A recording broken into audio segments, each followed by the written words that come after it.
Reconstrucción de tejidos blandos con procedimientos de baja complejidad. Existen condiciones en las que se puede o no se debe realizar un procedimiento de reconstrucción de baja complejidad. Son múltiples los escenarios que deben determinar la aplicación de estos procedimientos para reconstruir un defecto cutáneo alrededor del pie y el tobillo. En la siguiente tabla se evidencian múltiples ejemplos de estos escenarios. Dependencia y escenarios que permite aplicar procedimientos de baja complejidad.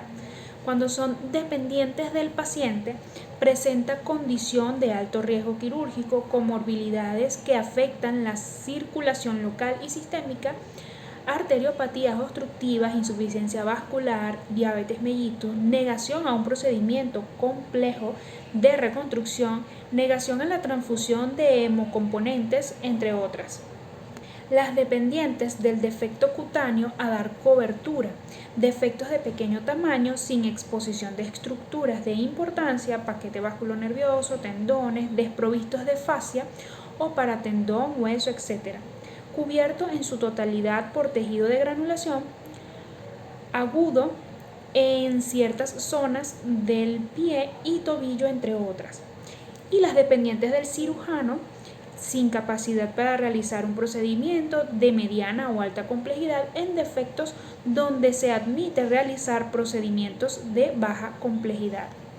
Y los dependientes del centro hospitalario sin disposición de instrumental, equipos médicos e instalaciones para realizar procedimientos de mediana o alta complejidad, sin posibilidad de referir al paciente a un centro donde se puede realizar un procedimiento de mediana o alta complejidad. Entonces, estos son los escenarios en el que se puede realizar un procedimiento de baja complejidad. Cabe destacar que dentro del campo de la reconstrucción, los escenarios reflejados en la tabla son condiciones especiales, ya que por lo general un equipo quirúrgico especializado en reconstrucción de tejidos blandos suele emplear técnicas de mediana o alta complejidad si un defecto cutáneo lo requiere. Además, se debe partir del hecho de que para realizar un procedimiento de reconstrucción como los que se van a mencionar a continuación, ya se debe haber hecho debridamiento de la lesión y el lecho debe estar libre de contaminación, infección e isquemia. Injerto de piel. Los injertos de piel se clasifican según su fuente y su espesor. Según la fuente, se tienen los autoinjertos de piel, aloinjertos cadavéricos, senoinjertos de fuente animal distinta al humano, por lo general es piel de cerdo, injertos epiteliales cultivados, CEAS. Este temario se dedicará a los autoinjertos debido a ser un procedimiento más común, duradero, económico, exitoso y seguro para el resto. En relación al espesor, los autoinjertos se clasifican en espesor parcial delgado, espesor parcial grueso y espesor total. En los de espesor parcial se toma epidermis y parte de la dermis, hasta 0,3 milímetros en los delgados y hasta 0,5 milímetros en los gruesos, mientras que en los de espesor total se toma un completo de epidermis y la dermis.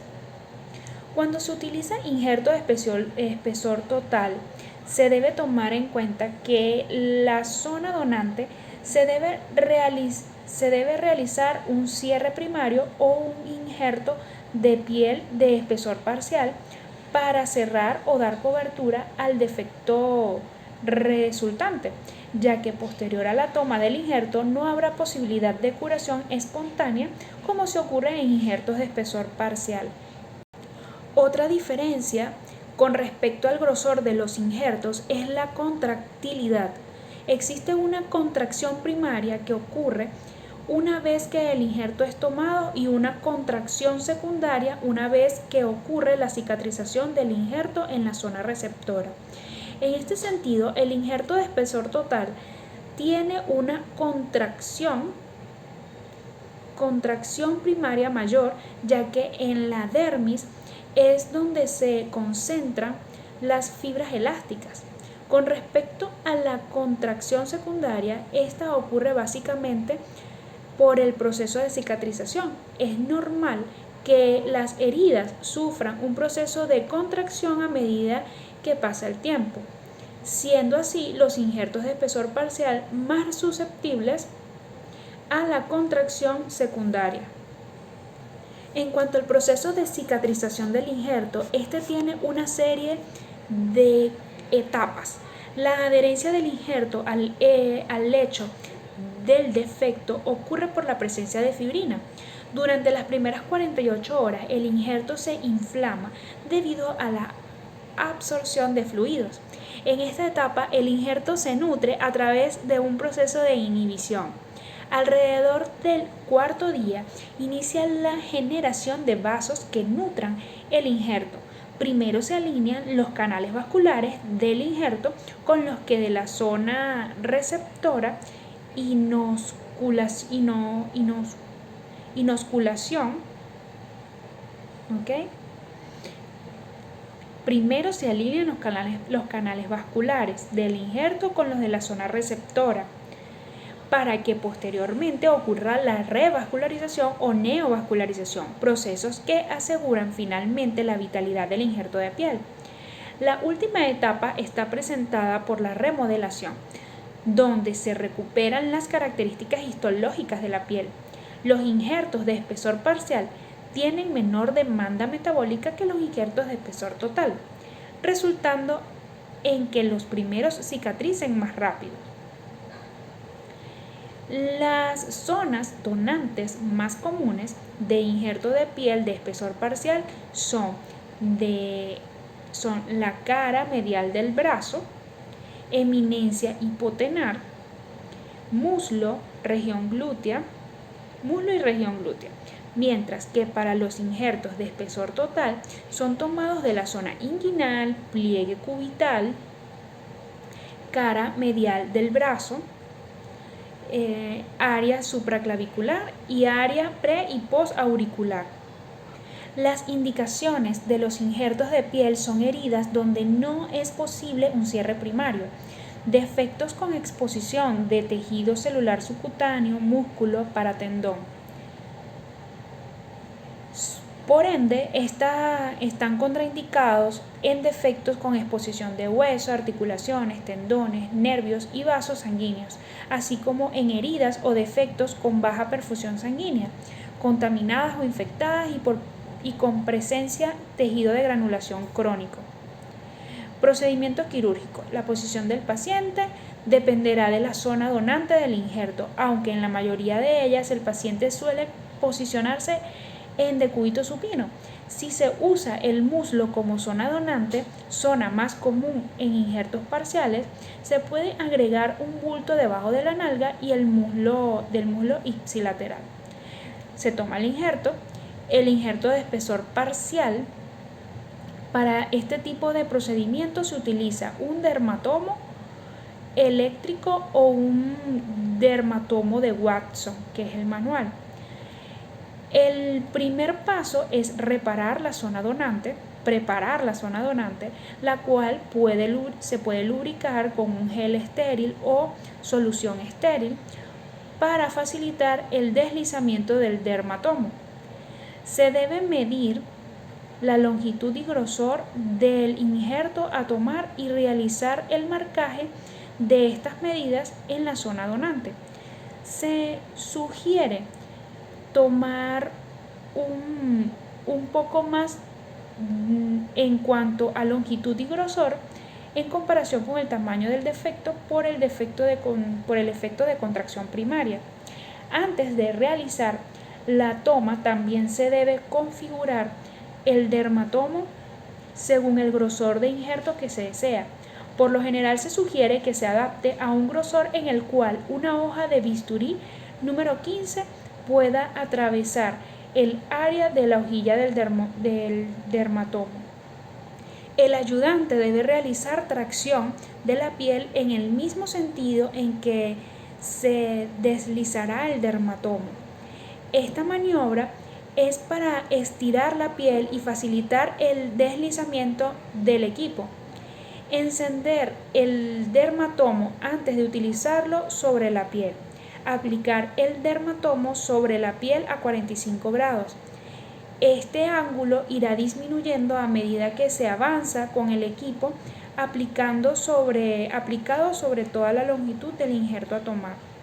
Almacenar el injerto en un frasco de solución 0,9 estéril. El injerto de espesor total para este tipo de procedimiento se utilizará bisturí.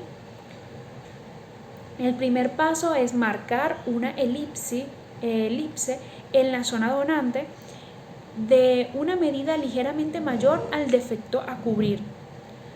Tomar en cuenta la contracción primaria. Entonces, primero se hace el marcaje de la elipse en forma de hoja a la toma del injerto de espesor total. En este caso, la cara medial del muslo. Luego, el efecto de contracción primaria, este injerto de piel corresponde al tomado en el marcaje en forma de elipse, tomado en la figura que anterior vimos.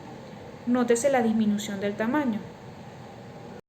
Se realiza la incisión con bisturí en toda la elipse, abarcando todo el plano de piel hasta el tejido celular subcutáneo.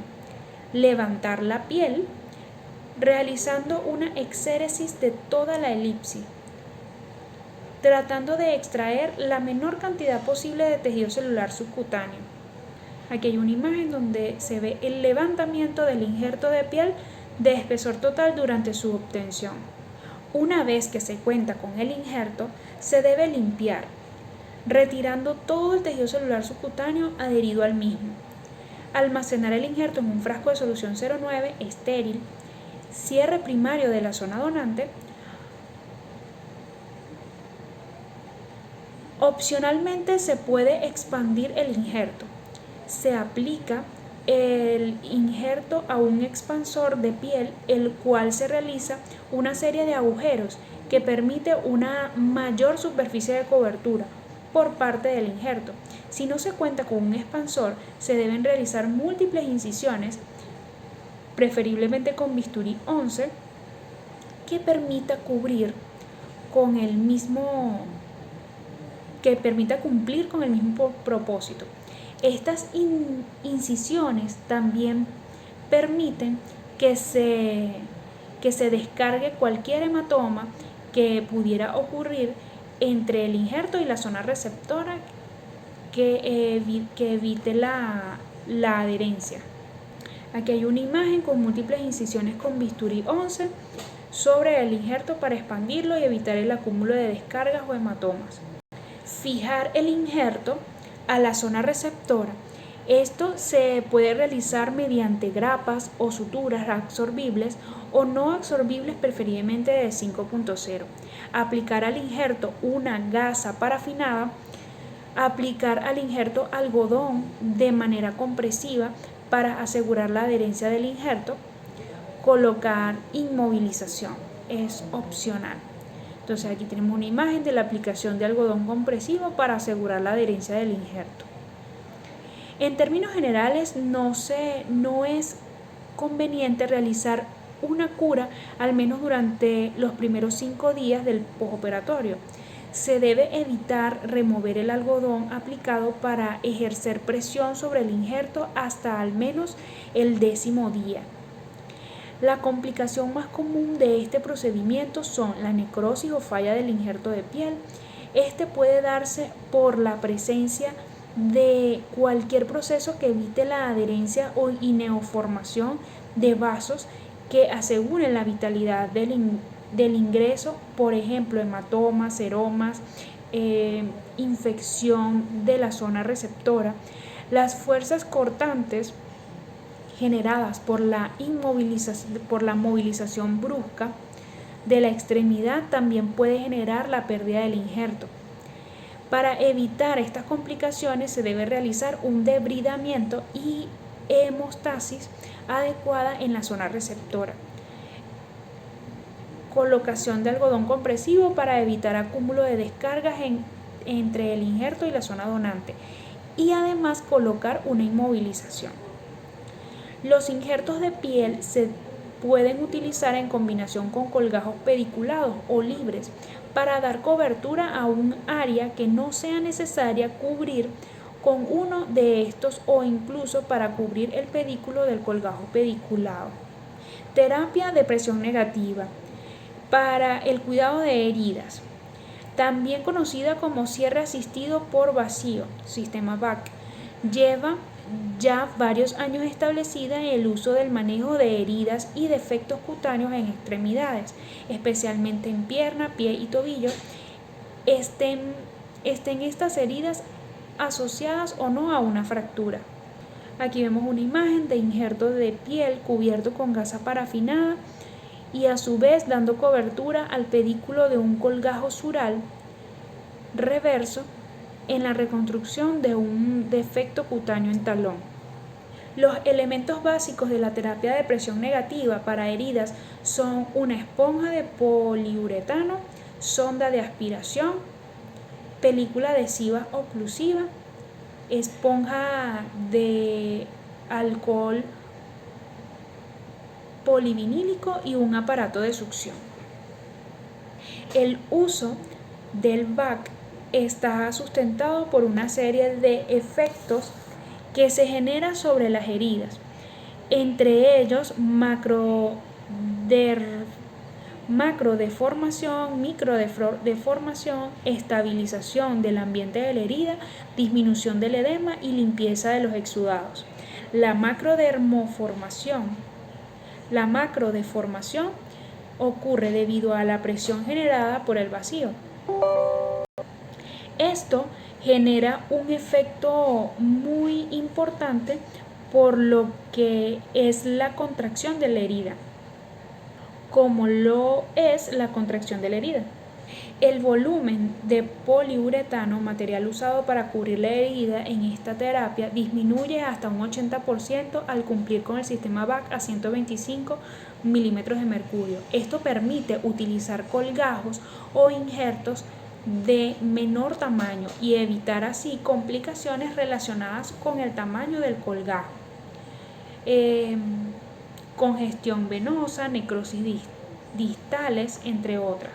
La microdeformación corresponde a una serie de efectos fisiológicos desencadenados por el uso de VAC. A través de la presión negativa se genera una alteración de flujo sanguíneo local, provocando a su vez hiperperfusión en la parte más profunda de la herida que facilita el transporte de oxígeno y otros nutrientes, pero en la parte superficial de la herida genera hipoperfusión.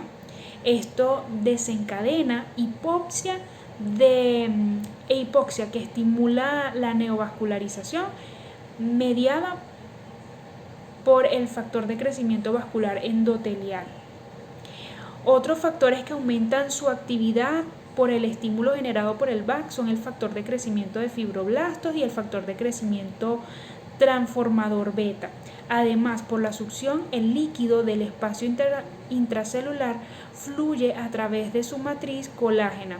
Esto secundariamente induce una presión mecánica sobre las células que se traduce en una microdeformación estructural de las mismas. Este mecanismo de acción del VAC resulta finalmente en un efecto deseado por aquellos cirujanos que no dominan técnicas avanzadas de reconstrucción de tejidos blandos, como lo es la formación de tejido de granulación. Sin embargo, esto puede conllevar a un sobreuso de VAC y, como se verá más adelante, usar esta terapia por periodos prolongados puede generar ciertas complicaciones. La estabilización del ambiente de la herida está relacionada con el hecho de que por la continua aspiración que realiza el VAC, este drena el exceso de fluido junto con proteínas y electrolitos, controlando la presión osmótica y gradiente osmótico entre el lecho de la herida y los tejidos circundantes. Por otra parte, con el uso del VAC se previene la desecación de la herida y formación de costras. La disminución del edema y limpieza de los exudados está relacionado con el efecto anterior. Desde el punto de vista mecánico, el BAC aspira el exceso de tejido extracelular y aspirará cualquier descarga o exudado que se presente en el lecho de la herida. Esto ayuda a que disminuya la carga bacteriana en la herida. Las indicaciones del sistema BAC dentro de heridas o defectos en extremidades en la actualidad son bastante amplias. Las exclusiones, por ende, contraindicaciones de la aplicación del BAC serían heridas contaminadas o infectadas, con sistema necrótico sin haber realizado debridamiento previo, osteomielitis, heridas con paquete vascular o nervioso expuestos, fístulas no exploradas y lesiones malignas. Entonces, si una herida o defecto cutáneo en el pie y tobillo se presentan sin ninguno de los escenarios recién mencionados, está indicado el BAC si el cirujano lo desea. El escenario donde mejor se adapta la aplicación del BAC es en extremidades severamente lesionadas o fracturas abiertas, en donde el grupo quirúrgico realiza un debridamiento inicial y se desea contemporizar la reconstrucción de tejidos blandos u osteosíntesis definitiva, aplicando entonces esta terapia para mejorar las condiciones de la herida y posterior reevaluación para decidir el momento ideal para la conducta definitiva. También puede ser aplicada en aquellos pacientes en los que sea necesario contemporizar la resolución definitiva por diversas razones, por ejemplo, mal estado general. Cabe destacar que la terapia de presión negativa no puede manejar por sí sola un defecto cutáneo. Siempre debe ser combinada con un procedimiento quirúrgico para dar resolución definitiva. Se podría decir entonces que que es un método que sirve de puente para facilitar un procedimiento de reconstrucción de tejidos blandos. Una herida en la que el BAC genere tejido de granulación no se presente con exposición de hueso, tendón, vasos y nervios, se puede concluir su manejo con un injerto de piel. Existen otros casos en los que se utiliza el BAC para contraer el tamaño del defecto o mantener un buen estado de la herida, pero de igual forma se debe realizar un colgajo pediculado o libre para terminar de dar cobertura a un defecto. Procedimiento quirúrgico. Recuerde que no debe iniciar la terapia de presión negativa hasta no haber realizado un debridamiento. La posición del paciente dependerá de la zona en la que se coloque el sistema. Si es necesario aplicarlo en el talón, se sugiere decúbito prono. Para el resto del pie y el tobillo debe ser aplicado en decúbito supino. El primer paso es proteger las estructuras susceptibles al sistema BAC, principalmente los tendones. Esto se hace aplicando una esponja de algodón polivinílico. Se debe cortar la esponja a la misma forma y tamaño de la herida, aplicar la esponja de poliuretano éter. Se debe cortar la esponja a la misma forma y ligeramente más grande que el tamaño de la herida. Aplicar película adhesiva. Previamente se sugiere aplicar alcohol a la piel y esperar que seque para mejorar la adherencia de la película. Es válido aplicar películas con yodo. Se realiza un pequeño corte sobre la película adhesiva para exponer la esponja. Sobre el corte realizado en el paso anterior se aplica la sonda de succión con un respectivo material adherente para asegurar el sellado del sistema. Conectar la sonda del aparato de succión, encenderlo y configurar la presión a 125 milímetros de mercurio. Aquí tenemos un ejemplo de sistema BAC aplicado a defecto cutáneo en dorso de pie diabético.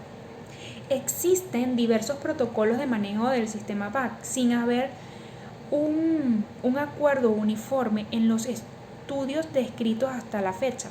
Por ejemplo, algunos autores describen el uso del BAC por 4 a 6 días continuos.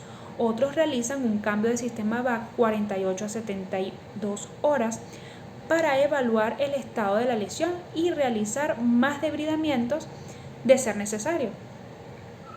Esta discrepancia sugiere que cada caso debe ser individualizado y aplicar el manejo según lo requiera. Las complicaciones del BAC están relacionadas principalmente a procesos infecciosos. El riesgo de que esto ocurra está relacionado con pérdida de la presión o lo que se traduce a un mal funcionamiento del sistema. Las infecciones van desde estar ubicadas en el defecto cutáneo hasta osteomielitis. Para evitar esta complicación se deben evitar fugas y obstrucciones de la sonda que alteren la presión ideal.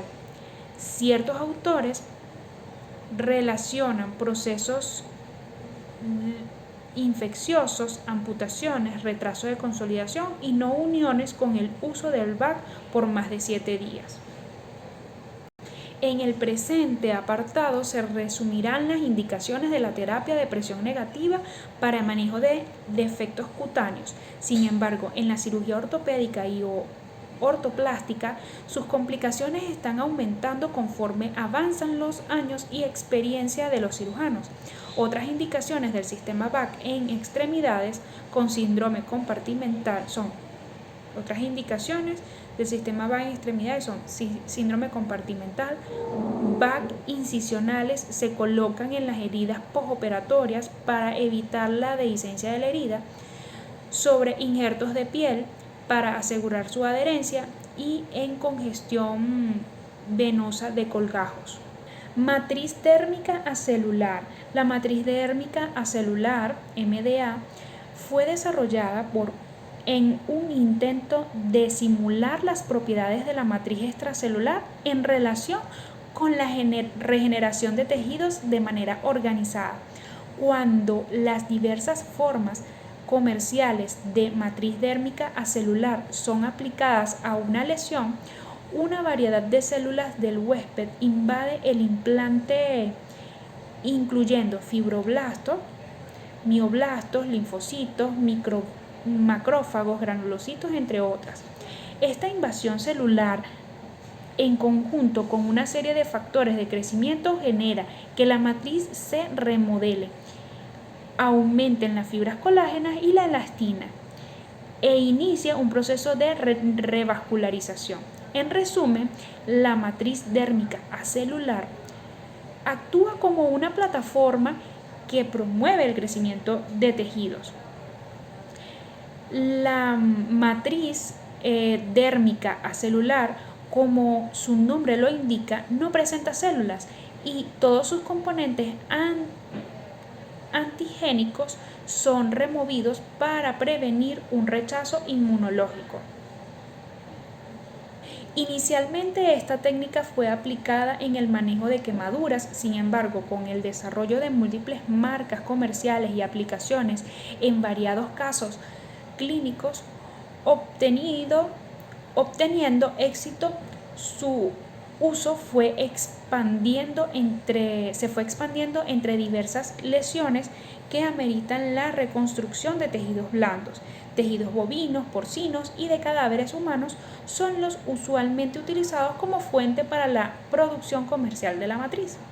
En el campo de la cirugía de pie y tobillo, la matriz dérmica acelular ha sido utilizada para regeneración de periósteo, hueso, como aumentación de la reparación de lesiones del tendón de Aquiles en artroplastias de tobillo y metatarsofalángica del hallux de interposición, con estudios que reportan casos exitosos. En el campo de la reconstrucción de tejidos blandos, la matriz dérmica acelular, por supuesto, se aplica en lesiones con defectos cutáneos. Sin embargo, se sugiere que sean de pequeño tamaño y en pacientes con alguna condición que contraindique la reconstrucción de un colgajo libre. Por ejemplo, pacientes que no deban ser sometidos a tiempos prolongados a anestesia, pacientes con compromiso vascular o multisistémico. También se ha descrito como técnica conjunta con colgajos adipofaciales y colgajo sural reverso. La principal desventaja de usar matriz dérmica acelular es que debe ser usada en combinación con injerto de piel y debe esperar varios días posteriores a la aplicación de la matriz dérmica acelular para realizar el injerto, obligando entonces a que sea una técnica que amerita un mínimo de 2 cirugías. De igual manera, en grandes defectos, no ha mostrado buena efectividad en la cobertura de hueso, tendones, así como la revascularización del injerto. Al cabo de 2 a 4 semanas se aplica la matriz dérmica acelular. Esta estará neovascularizada formando una neodermis y en este momento se puede realizar el injerto de piel. Cuando es utilizada la matriz dérmica en combinación con VAC, se acortan los tiempos de neovascularización. Aquí tenemos un ejemplo de un caso clínico de defecto cutáneo en pie y tobillo con pequeñas zonas de exposición ósea. Se aplica matriz dérmica acelular más sistema VAC y posteriormente se realiza injerto de piel. Gracias.